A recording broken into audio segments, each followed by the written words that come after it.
menggurui Bapak Ibu sekalian, tetapi di sini saya mendapatkan materi dari pembelajaran saya sebagai calon guru penggerak, dan ini merupakan penerapan aksi nyata yang telah saya lakukan dan saya ingin berbagi kepada Bapak Ibu sekalian. Tapi sebelumnya, marilah kita berdoa terlebih dahulu supaya Tuhan memberkati kita. Mari kita satukan hati kita berdoa. Terima kasih ya Allah buat kehadiran Tuhan yang menyertai kami di sepanjang hari ini. Dan saatnya Tuhan di tempat ini kami mau belajar, dan saya akan mempresentasikan ya Tuhan tentang aksi nyata yang telah saya buat. Kiranya Tuhan yang membimbing kami agar presentasi ini berjalan dari awal sampai akhir dengan lancar. Terima kasih ya Bapak, dalam nama Yesus kami berdoa dan bersyukur. Amin.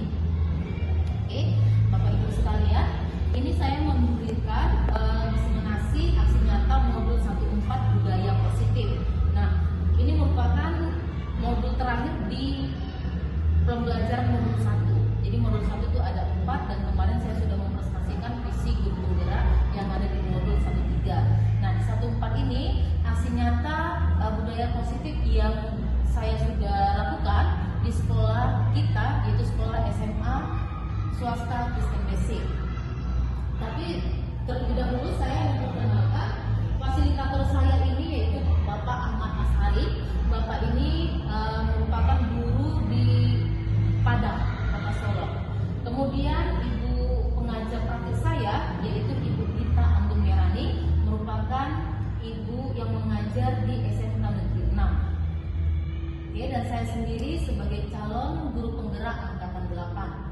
Nah, ada pun konsep inti budaya positif yang akan disampaikan pada siang ini, yaitu yang pertama tentang disiplin positif, yang kedua itu tentang nilai-nilai kebajikan, lanjutannya kebutuhan dasar manusia, posisi kontrol guru, motivasi perilaku manusia, keyakinan kelas, dan segitiga restitusi. Dan nanti saya akan menampilkan dokumentasi baik itu video yang saya lakukan untuk menciptakan budaya positif yang telah dilakukan di sekolah ini.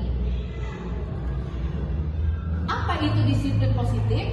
Ya, disiplin positif itu berasal dari kata disiplina, yang artinya belajar. Disiplin ini mengacu pada disiplin diri yang memiliki tanggung jawab terhadap apa yang dilakukan berdasarkan nilai-nilai yang diyakininya. Disiplin positif ini merupakan salah satu cara penerapan disiplin yang bertujuan untuk menumbuhkan kesadaran serta memberdayakan peserta didik tanpa imbalan, penghargaan, ancaman, dan hukuman. Nah, tujuannya untuk menciptakan peserta didik yang memiliki disiplin diri sehingga mereka berperilaku mengacu kepada nilai-nilai kebajikan universal dan memiliki motivasi intrinsik dalam perubahan perilaku ke arah yang lebih baik. Jadi untuk budaya positif ini menciptakan suasana yang nyaman, aman, dan menyenangkan. Untuk mewujudkannya perlu adanya disiplin positif di sekolah. Nah, salah satu yang diterapkan adalah melalui proses pembentukan keyakinan kelas dan pelaksanaan segitiga restitusi yang dilakukan di kelas. Kemudian nilai-nilai kebajikan. Nilai-nilai kebajikan adalah sifat-sifat positif manusia yang merupakan tujuan mulia yang ingin dicapai setiap individu. Nilai yang disepakati bersama lepas dari suku bangsa, agama, bahasa, maupun latar belakangnya. Nah, ini mencakup kepada profil pelajar Pancasila, yaitu yang kita tahu bersama, yaitu beriman, bertakwa kepada Tuhan Yang Maha Esa, dan berakhlak mulia, berkebinekaan global, gotong royong, mandiri, kreatif, dan bernalar kritis. Kemudian keterampilan hidup. Dapat dipercaya, lurus hati, pendengar yang aktif, tidak merendahkan orang lain, dan memberikan yang terbaik dari diri. Selanjutnya kebutuhan dasar manusia. Kebutuhan dasar manusia adalah segala sesuatu yang kita lakukan untuk mendapatkan apa yang kita inginkan. Seluruh tindakan yang kita lakukan memiliki tujuan tertentu, dan semua usaha terbaik kita lakukan adalah dalam rangka agar kebutuhan dasar kita terpenuhi dengan baik. Selanjutnya, ada 5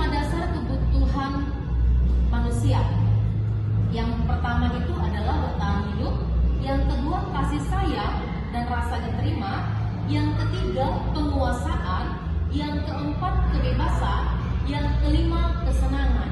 Dan ini sudah ada yang kita lihat dari anak-anak kita. Nah, bagaimana itu yang bertahan hidup? Yang bertahan hidup itu contohnya makanan, pakaian, keinginan untuk dianggap, adanya perasaan ingin diakui, kemudian menjadi seorang pemimpin dan ingin didengar. Selanjutnya kebebasan, yaitu mandiri, memiliki, mencoba hal baru, mampu mengendalikan arah diri. Dan yang terakhir kesenangan, yaitu ingin bermain, adanya humor, antusiasme, tertawa. Motivasi perilaku manusia. Ini motivasi perilaku manusia ada dua, motivasi ekstrinsik dan intrinsik. Oke, berasal dari luar dan dari dalam. Yang untuk menghindari ketidaknyamanan atau hukuman, serta untuk mendapatkan imbalan atau penghargaan dari orang lain, ini termasuk ke dalam motivasi ekstrinsik. Seterusnya untuk motivasi intrinsik, yaitu untuk menjadi orang yang mereka inginkan dan menghargai diri sendiri dengan nilai-nilai yang mereka percaya. Nah, ada tiga, yaitu hukuman, konsekuensi, dan restitusi. Nah, kalau untuk hukuman, yaitu tidak terencana dan tiba-tiba, terus bersifat satu arah, kemudian berupa hukuman fisik atau psikis, kemudian murid tidak tahu apa yang akan terjadi atau tidak dilibatkan. Sedangkan konsekuensi itu terencana dan disepakati sesuai dengan peraturan, murid tetap dibuat tidak nyaman, kemudian sikap guru selalu memonitor murid. Restitusi, proses menciptakan kondisi bagi murid untuk memperbaiki kesalahan, kemudian proses kolaboratif yang mengajarkan murid untuk mencari solusi sendiri. Selanjutnya, 5 posisi kontrol guru. Jadi guru ini bisa sebagai penghukum, bisa sebagai teman, bisa sebagai pembuat rasa bersalah, bisa sebagai pemantau, dan bisa sebagai manajer. Nah, untuk lebih tepatnya sebenarnya posisi guru itu adalah sebagai manajer. Nah, apa aja itu? Ini saya memberikan contoh penerapannya, ya. Dalam kasus siswa tidak memakai atribut lengkap saat upacara bendera. Nah, di sini jika siswa kita minta untuk hormat pada bendera selama 1 jam, berarti kita sebagai guru, posisi kontrol kita sebagai penghukum. Nah, jika kita sebagai guru yang membuat merasa bersalah kepada siswa, ya, kalimat seperti ini. Berapa kali Bapak harus memberitahu kamu selalu saja mengecewakan Bapak? Atau berapa kali Ibu harus memberitahukan kamu selalu saja mengecewakan Ibu? Nah, itu jadi kita membuat siswa menjadi rasa bersalahnya ada pada dirinya. Nah, seterusnya bagaimana kalau kita sebagai teman? Ayo dong, ikuti aturan sekolah, tolong bantu Ibu ya, sekali ini aja. Ya sudah, tidak apa-apa, lain kali jangan sampai berbuat seperti ini lagi ya. Kemudian kalau sebagai pemantau, kamu sudah melanggar peraturan sekolah, kamu tahu konsekuensinya ya. Setelah upacara, kamu beli atributnya ke koperasi dan jangan diulangi lagi. Nah, jika posisi kontrol guru sebagai manajer, apakah kamu tahu kesalahanmu? Kira-kira bagaimana kamu memperbaiki kesalahanmu? Nah, jadi di posisi manajer ini, guru membuat siswa supaya siswa sadar akan kesalahan yang dia perbuat. Jadi bagaimana siswa tersebut bisa memperbaiki kesalahan yang dia buat tersebut? Apa yang akan dia lakukan? Jadi siswa itu sadar dan siswa itu tahu apa yang akan dia lakukan. Nah, itulah posisi kita sebagai kontrol kita sebagai guru dalam hal manajer. Nah, seperti itu. Lalu bagaimana jika saya memberikan diskusi kepada Bapak Ibu sekalian? Ya, mana yang lebih tepat di sini ya? Apakah guru itu sebagai teman? Apakah guru itu sebagai pemantau? Apakah guru itu sebagai pembuat rasa bersalah? Apakah guru itu sebagai manajer? Nah, kita bisa lihat di sini untuk soal yang saya berikan, kita bisa diskusi ya bagi Bapak Ibu. Contohnya yang pertama, saya kecewa sekali sekali dengan kamu. Ini termasuk dalam posisi guru, kontrol guru sebagai apa ya? Membuat bersalah. Iya, membuat rasa bersalah. Ya, saya kecewa sekali dengan kamu. Jadi siswa tersebut merasa bersalah. Oh, guru tersebut sudah mengatakan kecewa. Ya. Yang kedua, apa rencanamu untuk menyelesaikan masalah ini? Kira-kira apa ya Bapak Ibu? Iya, manajer. Di situ siswa kita ajak untuk berpikir apa rencana selanjutnya. Jadi siswa itu yang mengungkapkan apa yang akan dia lakukan. Seperti itu. Nah, kalau yang selanjutnya, ayolah lakukan demi Bapak. Teman. Iya, sebagai teman. Kita merangkul anak murid kita sebagai teman, kita anggap dia karena kita merasa murid itu teman kita gitu. Ayolah, seperti bujukan ya. Ayolah lakukan demi ibu ya.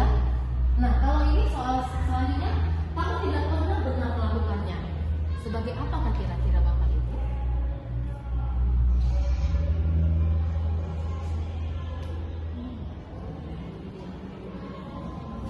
Kamu tidak pernah benar melakukannya.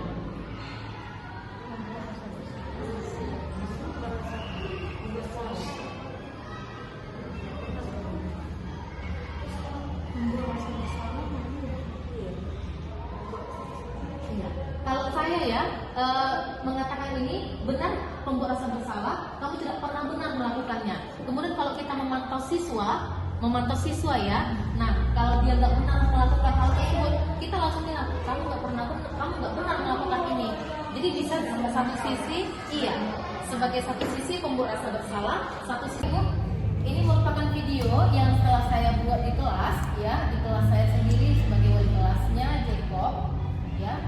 Di sini anak-anak saya suruh untuk membuat keyakinan kelas, dan ini saya minta anak tersebut membuatnya secara pribadi dan ditempelkan di depan kelas di papan tulis, dan kemudian disetujui bersama mana kalimat-kalimat yang cocok dipakai untuk disepakati bersama. Nah, didapatkanlah hasilnya, yaitu kesepakatan kelas kami. Yang pertama, saling menghargai. Yang kedua, stop bully. Yang ketiga, angkat tangan terlebih dahulu untuk memberikan pendapat atau bertanya. Jadi ini kan panjang nih, jadi angkat tangan untuk bertanya. Itu yang kami buat. Kemudian menjaga kebersihan kelas, ya, jadi menjaga kebersihan. Jadi kami buat tuh menjaga kebersihan bukan hanya di kelas sebenarnya, bisa di mana aja. Jadi kalimatnya dengan kata-kata menjaga kebersihan. Selanjutnya membawa peralatan, oke, membawa peralatan lengkap. Inilah kesepakatan kelas yang telah kami buat sebagai pemantau. Ya, kemudian kamu tidak pernah mendapatkan nilai jika tidak mengerjakan tugas. Ini kira-kira posisi guru kita, posisi kontrak kita sebagai guru itu apa ya Bapak Ibu? Kamu tidak pernah mendapatkan nilai jika tidak mengerjakan tugas. Penghukum, benar sekali. Ini sebagai penghukum. Kita sudah menghukum siswa tersebut tidak pernah mendapat nilai kalau dia tidak mengerjakan tugas. Nah, di dalam kehidupan kita sehari-hari, dari kalimat pertanyaan ini, saya sendiri ya Bapak Ibu, saya sudah melakukan ini tanpa saya sadari.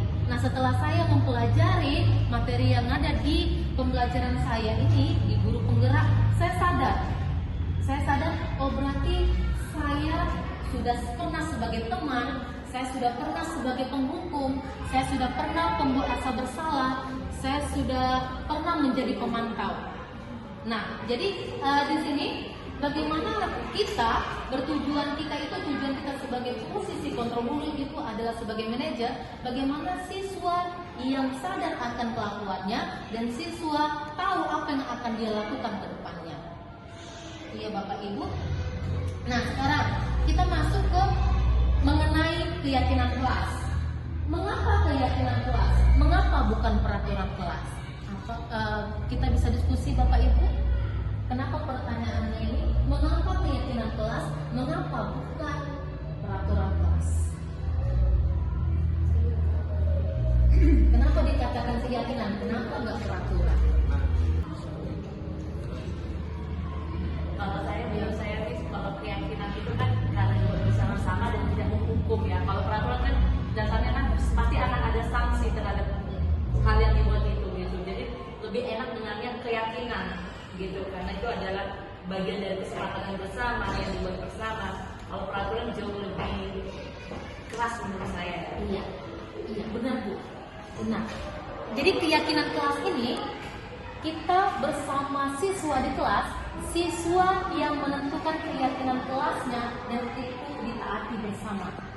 Kalau peraturan, hanya saja peraturan sekolah ini, peraturan itu sudah ada yang membuat sekolah berupa sanksi, itu biasanya konsekuensinya ada dan itu harus dijalankan. Kalau tidak dijalankan akan mendapat hukuman.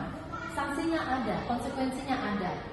Sedangkan keyakinan kelas itu yang muncul dari pikiran siswa tersendiri yang dibuat dengan berdasarkan kesepakatan bersama, ya, dan dijalankan secara bersama juga. Oke, benar sekali Ibu Rani. Selanjutnya, pembentukan keyakinan kelas. Nah, pembentukan keyakinan kelas ini bersifat abstrak, ya, berupa pernyataan universal. Dibuat dalam pernyataan positif sedikit saja agar mudah diingat, sesuai dengan kondisi kelas dan sekolah agar mudah diterapkan. Semua warga sekolah atau semua warga kelas dilibatkan saat membuat keyakinan kelas.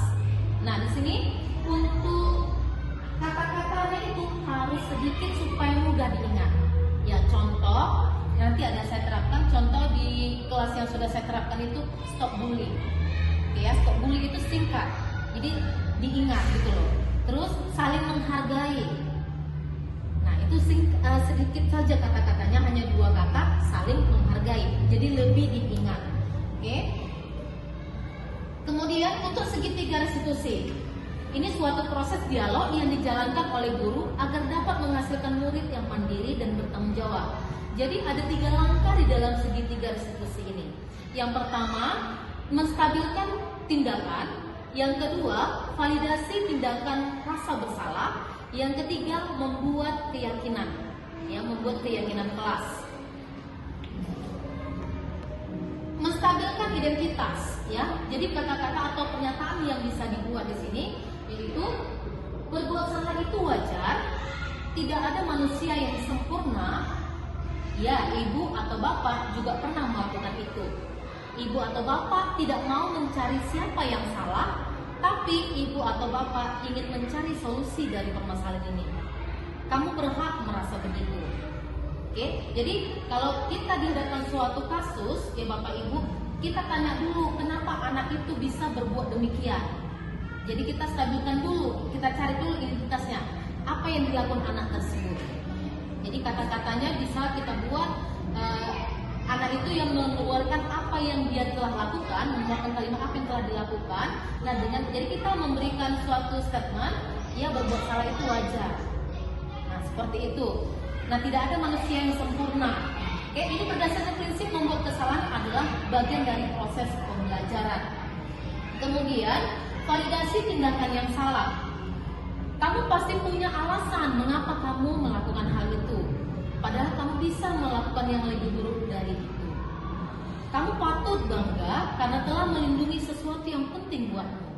Kamu melakukannya karena mempertahankan sesuatu yang penting bagimu. Jadi ini untuk memenuhi suatu kebutuhan tertentu. Selanjutnya, menanyakan keyakinan. Setelah anak tadi menstabilkan identitasnya, tindakannya sudah diterangkan dia, kemudian validasi tindakan salahnya, dia sudah mengakui kesalahannya, kita menanyakan lagi keyakinan kelas yang sudah dibuat. Nah, kita sadarkan anak tersebut dan anak tersebut bisa yakin setelah dia melakukan kesalahan ada sudah keyakinan kelas yang dibuat. Ternyata itu, ini merupakan video yang setelah saya buat di kelas, ya, di kelas saya sendiri sebagai wali kelasnya Jacob, ya. Di sini anak-anak saya suruh untuk membuat keyakinan kelas. Dan ini saya minta anak tersebut membuatnya secara pribadi dan ditempelkan di depan kelas di papan tulis, dan kemudian disetujui bersama mana kalimat-kalimat yang cocok dipakai untuk disepakati bersama. Nah, didapatkanlah hasilnya, yaitu kesepakatan kelas kami. Yang pertama, saya menghargai. Yang kedua, stop bully. Yang ketiga, angkat tangan terlebih dahulu untuk memberikan pendapat jadi ini kan panjang nih. Jadi angkat tangan untuk bertanya. Itu yang kami buat. Kemudian menjaga kebersihan kelas. Ya, jadi menjaga kebersihan. Jadi kami buat tuh menjaga kebersihan bukan hanya di kelas sebenarnya, bisa di mana aja. Jadi kalimatnya dengan kata-kata menjaga kebersihan. Selanjutnya membawa peralatan. Oke, membawa peralatan lengkap. Inilah kesepakatan kelas yang telah kami buat. Kita sebagai guru ya untuk menstabilkan identitas kepada anak tersebut, kemudian validasi tindakan salah, kemudian menanyakan keyakinan kelas kepada anak tersebut. Nah, jadi saya menerapkan segitiga restitusi di kelas saya. Jika anak tersebut mendapatkan kasus,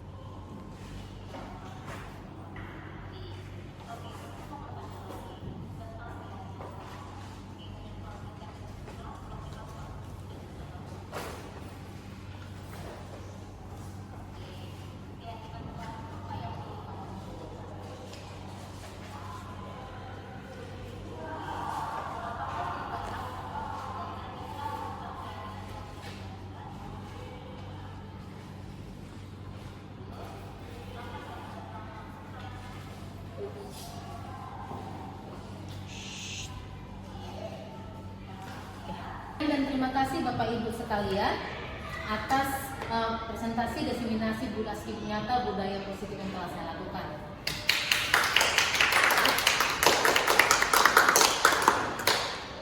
Terima kasih buat Ibu Kepala Sekolah SMA Kristen Basic yang telah menyediakan waktunya untuk saya boleh melakukan presentasi aksi nyata budaya positif saya. Oke, terima kasih juga buat Bapak Ibu sekalian telah meluangkan waktunya untuk dapat hadir untuk saya bisa mempresentasikan hasil nyata saya. Semoga Tuhan memberkati kita selalu. Terima kasih. Siap naik bahannya berapa? Oh, aku 60. Lihat nih aku 90, gak remedial. Masa kamu remedial sih?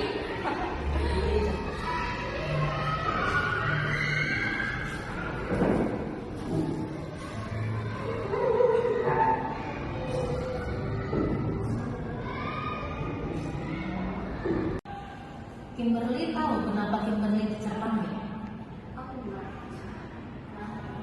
Oke, saya dengar dari teman-teman di kelas, Trisia menangis.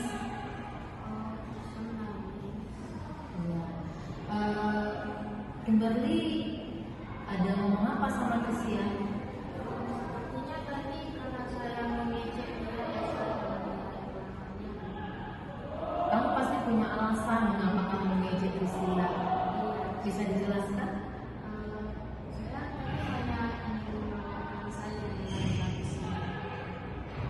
Oh, ya bisa terlihat sih kamu merasa bangga dengan nilai kamu yang kamu punya gitu loh, dengan hasil yang kamu dapatkan. Tapi ada hal lain yang jadinya merugikan orang lain, gitu.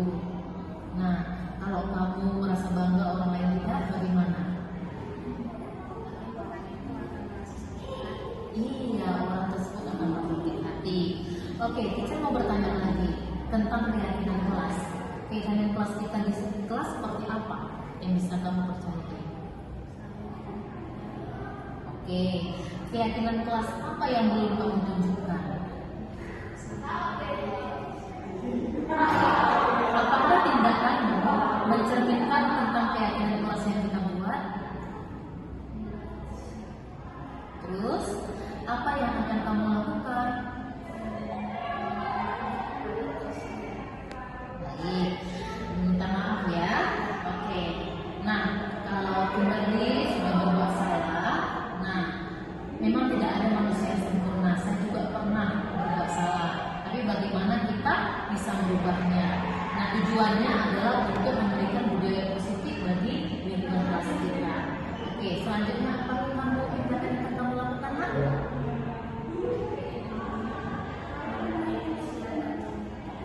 Oke, kalau begitu silakan temui Trisia dan kamu lakukan yang seperti yang kamu bilang. Oke, nak ya? Terima kasih. Ya. Tisya, saya Ya nggak apa-apa kok. Sorry ya.